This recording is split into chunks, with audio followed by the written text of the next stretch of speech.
Hola, bienvenidos a esta sesión nueva. En esta ocasión vamos a ver qué herramientas tenemos para realizar el diagnóstico de cualquier enfermedad independientemente del índole de ella. Tengan en cuenta que hay muchas enfermedades y entonces por lo tanto los diagnósticos son muchísimos. Pero para poder diagnosticar cada enfermedad hay herramientas que se han estudiado de manera en específico. En algunas ocasiones sucede que el paciente enfermito tiene que verlo un montón de médicos distintos, un montón de profesionales diferentes de la salud y todos tienen que llegar a un acuerdo para poder lograr que nuestro paciente esté estable, independientemente sea en casa o en una unidad hospitalaria.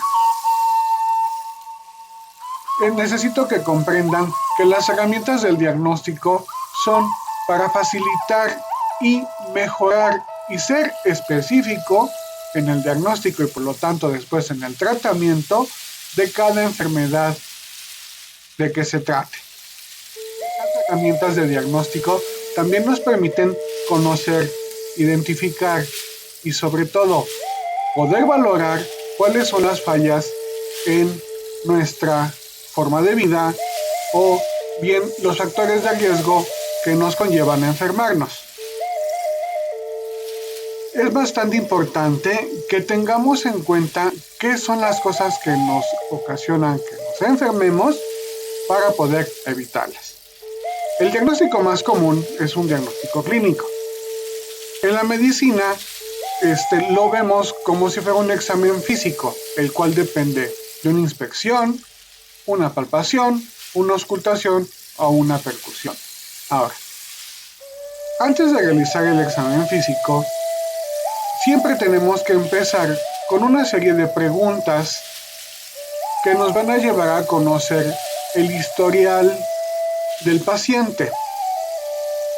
Este historial empieza desde su padecimiento actual y todos los demás antecedentes que conllevan a la patología de la persona que estamos revisando. Después de esto sigue la inspección. Clásico que vamos a la consulta del médico y pues nos empieza a revisar, ¿verdad? De todas maneras llega a haber una inspección también con otro tipo de profesionales de la salud. La palpación, por ejemplo, independientemente de que el médico tenga que hacerlo necesariamente, un fisioterapista también tiene que tratar de realizarlo. Un buen nutriólogo también toma sus medidas palpando al paciente y tomando las distintas somatometrías o medidas que le interesan. Otra forma es la percusión. Si bien no es necesaria que se utilice una percusión sobre todo el cuerpo humano, a veces es importante para algunas especialidades médicas. Otra parte de la revisión importante es la auscultación. Es necesaria para hacer sobre todo cuando uno está escuchando el corazón o los pulmones, órganos que no cesan de tener alguna función física constantemente. Después de hacer esto, podemos realizar tablas de distintas evaluaciones según lo que sea nuestra necesidad para poder integrar mejor un diagnóstico. Estas tablas de evaluación pueden ser muy distintas, muy diversas según lo que uno necesite y son utilizadas por más de una especialidad o por más de un profesional de la salud. Los psicólogos, por ejemplo, llevan a cabo muchas de estas tablas de evaluación. Los exámenes psicométricos que utilizan más de un profesional de la salud e inclusive otro tipo de profesionistas también nos llevan a integrar un diagnóstico. Los nutriólogos o dietistas también llegan a utilizar sus tablas de evaluación, pero por ejemplo, estos tipos de profesionales de la salud pueden integrar mejor sus diagnósticos utilizando una parte del examen físico y también de su exploración física, así como las tablas de evaluación. Ahora, existen diagnósticos que se pueden realizar por medio de exámenes físicos, o sea, movimiento o cosas físicas que intervengan en el paciente. Vamos con unos ejemplos. La presión arterial, ¿tomada con qué? Con un manómetro. La presión arterial tiene que ser medida en su capacidad y fuerza. Nos lleva a realizar diagnósticos cardiológicos que pueden ser muy importantes para distintas alteraciones. Alguna otra prueba, por ejemplo, muy característica de cardiología, pero también para medicina del deporte, son las pruebas de esfuerzo, que pueden llevarnos a un diagnóstico más certero. ¿O qué tal los optometristas o oftalmólogos, cuando están haciendo pruebas con distintos lentes para verificar cuál es la calidad de la visión del ojo de cada persona?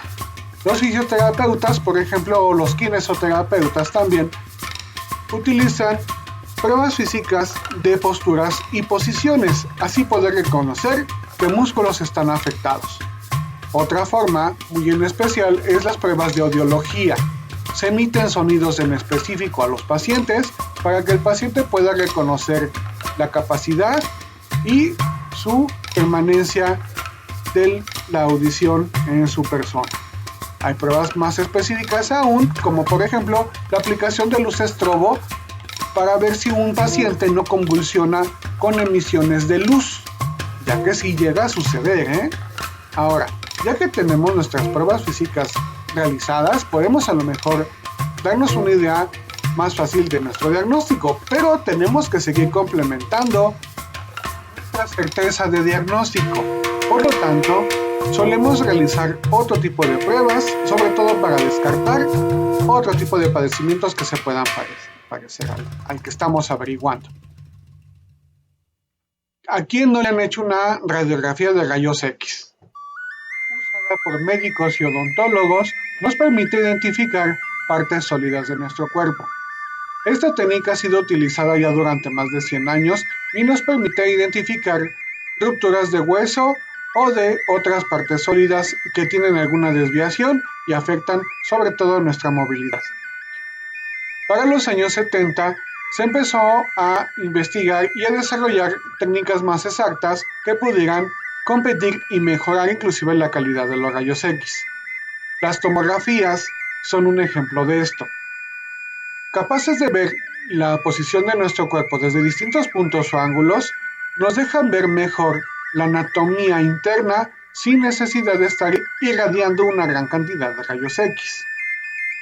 Para los años 90 se desarrolla otra técnica diferente que se le llama resonancia magnética.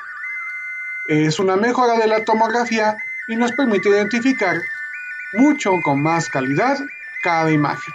Y aún así, en los últimos 10 años se ha utilizado otra técnica más, que es la resonancia magnética por positrones.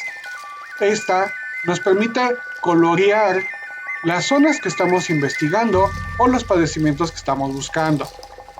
Hay otro tipo de técnicas de imagen que podemos identificar a través del calor, la termografía. Bastante utilizado hoy en día para algunos procesos cancerígenos, nos permite identificar rápidamente, sin invadir al paciente, la patología que buscamos. Algo sin tanta radiación y que es muy fácil de encontrar y también bastante barata para algunos estudios son los ultrasonidos. Hoy en día son bastante utilizados, sobre todo para aspectos básicos, como por ejemplo el seguimiento de una embarazada. El ultrasonido ha sido bastante importante para identificar algunos padecimientos que vienen en un bebé antes de que nazca. Una forma invasiva de diagnosticar también por imagen es por medio de una endoscopía. Ese tubo por el que estaba viendo el doctor, que hay una camarita y con él puede identificar lesiones en un paciente en vivo que son necesarias para saber qué padece nuestro paciente. Otro tipo de estudios son los estudios bioquímicos. Normalmente llegan a ser hemáticos, son muestras de sangre mayoritariamente o de algún fluido corporal. Puede ser, por ejemplo, orina, líquido cefalorraquídeo, suero solamente. Hay muchos tipos. Los podemos separar en distintos tipos los elementos bioquímicos. Algunos son muestras directas de sangre que vamos a procesar para identificar después alguna medida en específico. Voy a esto. La glucosa. La glucosa para la diabetes tiene una medida. Entonces nuestra química sabe muy bien que la medida es de 60 a 100 miligramos por decilitro en líquido de suero, pero con la muestra de sangre podemos definir la cantidad exacta y precisa de esa sangre en ese momento en alguno de estos aparatos que tenemos a la vista. Ahora, pueden ser tan independientes cada aparato para que encontremos lo que estamos buscando con nuestra muestra de sangre.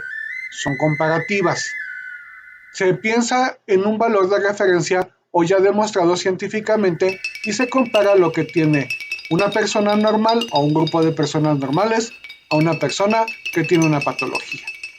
Para algunos otros tipos de líquidos o fluidos también existen algunas tiras o cintas que cambian de color según la reacción que necesitamos buscar.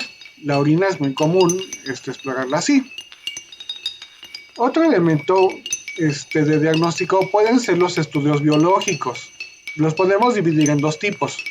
Los cultivos, en el cual estamos buscando alguna infección en específico, sobre todo bacteriológico o parasitario, y estos ya a su vez se preparan y se ven en un microscopio, o bien los frotis sanguíneos, que son raspados del tejido sanguíneo y vistos nuevamente al microscopio. Los frotis también pueden llegar a prepararse con algunos tejidos en especial. Una forma característica puede ser los Papa Nicolau, que pueden ser tanto femeninos como masculinos, en el cual se toma un raspado de una parte interna del cuerpo o externa del mismo y se analiza en el microscopio. No es lo único que se puede revisar de esa manera. Otra forma de revisar tejidos internos en vivo pueden ser las biopsias. Se toma un pequeño trozo del tejido que se quiere estudiar y se analiza otra vez en el microscopio, y así se puede evaluar algún proceso que esté ocurriendo sin que sea tan fácil de entender en un examen clínico normal. Existen otro tipo de estudios que ya no son bioquímicos, pero que sí se han desarrollado muy lentamente, lamentablemente, pero son bastante específicos de los órganos que buscamos. Estos son exámenes de conducción de electricidad, como por ejemplo el electroencefalograma, que se toma con varios chuponcitos o diodos en la cabeza, el electrocardiograma, que se utiliza poniendo igual diodos en el pecho cercanos al corazón, o bien la muestra de la conducción nerviosa en distintas partes del cuerpo, como por ejemplo esta electromiografía, que visualiza la función de los músculos afectados. Esta, por ejemplo, también es muy utilizada en medicina del deporte. Existen otros diagnósticos, sobre todo para nuestro aspecto ambiental, y son muy utilizados hoy en día, sobre todo en lo laboral. Se realiza mediante encuestas, sobre todo de satisfacción de empleo o satisfacción de trabajo, y con esto se puede evaluar los daños o estrés provocados en el trabajador.